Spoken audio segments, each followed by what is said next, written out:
Gente, na Espírito Santo, aqui próximo da Demétrio, Washington Luiz, olha só que lindo. Formadinha hidráulica e elétrica ensolarado. O sol da tarde aqui, tá, gente?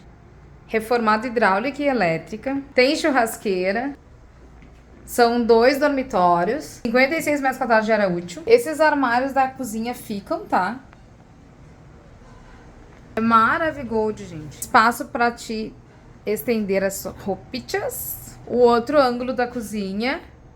A churrasqueira. Ele tem uma churrasqueira mais uma lareira, ó. Tá? Aqui o dormitório 1, o de solteiro. Fica aquele split, fica esses armários. Sob medida. O condomínio tá R$275. É na Espírito Santo, bem pertinho da Washington, entre Washington e Demétrio.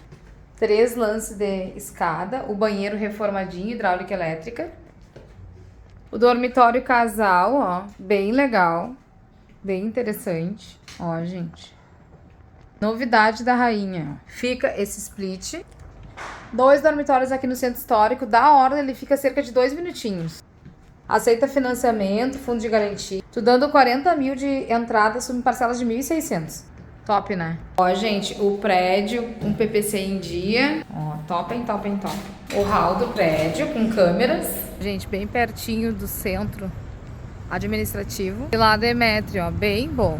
Bem interessante o prédio.